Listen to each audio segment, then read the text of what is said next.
Across the centuries, voices have risen from the fire of history. They spoke of love, of truth, of courage, and though their bodies turned to ash, their words never died. These are the voices beyond time, minds that heard something greater and dared to answer. And tonight, we listen to one who heard heaven itself. The call. They say I was only a girl, see, 16 with calloused hands and sun-worn skin. But from the fields of Domremy, I heard the whisper of angels. At first, it was only light. Then the voice came, clearer than thunder, softer than breath. It spoke not to my ears, but to my soul. It said, "Daughter of God, you are chosen." I trembled, not because I feared the voice, but because I believed it. I was told to go to the Dauphin of France to lift the siege to crown him king. A farmer's daughter sent to command armies. Madness, they said. Faith, I answered. The mission. Every step I took was against the world, against reason, against rank, against fear. But I carried something stronger than fear, conviction. When I entered the court of Charles, they tested me with trickery and doubt. They laughed when I spoke of visions. But I told them, I'm not afraid. God is with me. And when they saw my eyes, they stopped laughing. They gave me armor, cold, heavy, shining. It was not made for a girl, but for a purpose. And on that day, beneath the banner of God, I rode into battle.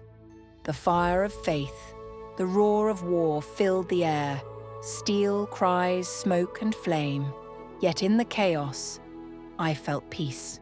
I did not swing the sword, but the hearts of men followed where I rode. I saw men who had lost hope rise again.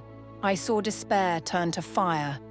That was my true weapon, not the blade, but belief. At Orléans, the impossible happened. The walls that had broken so many before fell like shadows before light.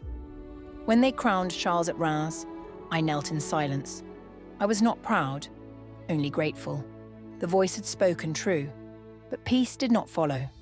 I began to see another fire, the fire of envy, fear, and betrayal, the captivity. They said I was a witch, a heretic, a liar who spoke in God's name. The same lips that praised me now cursed me. The same king I helped to crown turned away in silence. And when they chained my hands, I prayed not for rescue, but for strength. At the trial, they asked me, "Do you still believe the voices are from God?" And I said, "How else could I have done what I did?" They called it blasphemy, but I called it truth, the fire of martyrdom. They tied me to the stake at Rouen. The crowd gathered. Some wept, some stared. I felt the rope tighten, the wood beneath my feet, and the wind that would soon become flame. They placed the torch. Smoke rose like a prayer. The voices, my saints, my angels, they did not speak this time. They were already within me. I whispered, "Jesus, Jesus," until breath itself was taken. They thought they burned a heretic, but all they burned was a body. Faith does not burn. It only spreads. The legacy centuries later, they call me a saint. But sainthood was never what I sought. I wanted only to obey, to do what I was called to do, no matter the cost. Faith is not the absence of fear. It is standing in the fire and believing you are not alone. Even as the flames rose, I felt no hatred. Only the warmth of the light I had followed all my life. Because in truth, I was never leading armies, never fighting kings. I was only listening to something greater than myself. This was a day in the mind of Joan of Arc.